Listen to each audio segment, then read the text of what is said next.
Hey guys, welcome to this week's video. I figured since we're doing monthly builds now, I would try to preview what's coming up in the next month if I could. Make all these promises and not be able to keep them. Without further ado, let's kind of show you guys work in progress of some of the stuff we're trying to get into the May build, May 1st. So if I click this, um, hold on for just a moment. So here is a quick shot of what the schematic view looks like right now. I think that what it does do very well, or reasonably well, is convey a lot of information, like what the room numbers are, whether they're powered or not because they're green, what the doors are, the yellow ones are airlocks, like what are the things in the room, here's power and rations and stuff like that. But we always wanted it to not look like butt.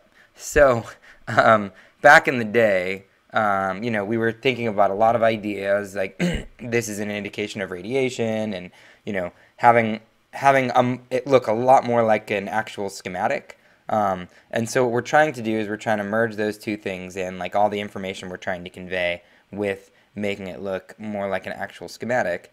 And this is where we're at the moment. We found that by simply, and this is sort of the old stuff,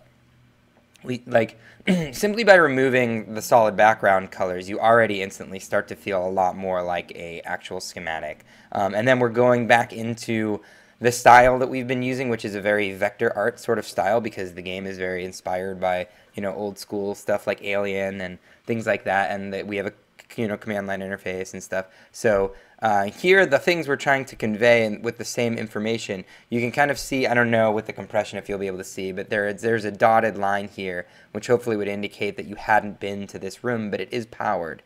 And then here you would have things like, same thing with the doors, with the line not going through the number. We're also thinking about putting some stuff in there, like this. It's subtle, and we just threw it back in there, but something that we can put back there that makes it feel more schematic-y. I don't know if you'll be able to see this with your monitors, but there are little lines that are connecting things, and we might be able to procedurally generate those such that, it just almost looks like ventilation or electrical or whatever. And the problem is that we don't show the whole ship at once, so it would be something where we need it to be modular so that as we reveal rooms, we show it, which is why we can't have this really cool global outline of a ship. And so hopefully we can get by with that. But this is just sort of the beginning of making the schematic look a little bit better.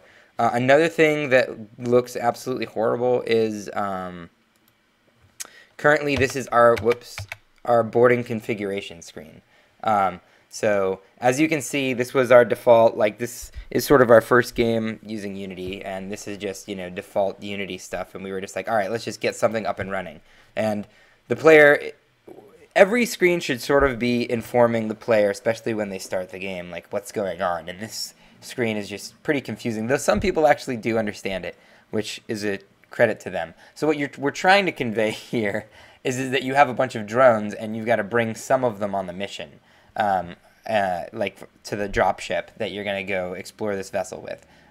So this is a little bit noisy, and again, I'm showing you all completely first pass, literally spent like 24 hours, not 24 hours, 1 day on any of these things.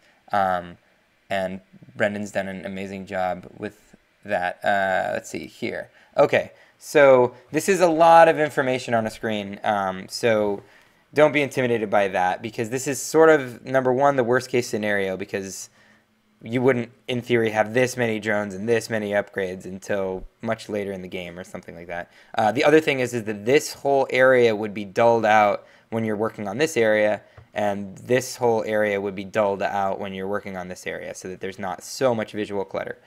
But taking that into account,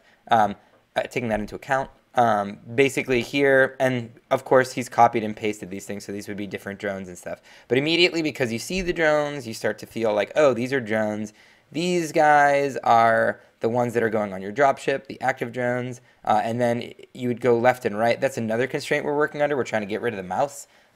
So you're going left and right here to select, and then you'd hit down, and now all of a sudden you can change the loadout of this particular drone. And then we don't have a tooltips because we don't have the mouse, so we're going to try something like this, where this scrolls across as you select different things and maybe draws the eye a little bit and can give you a little bit more information about the actual upgrade.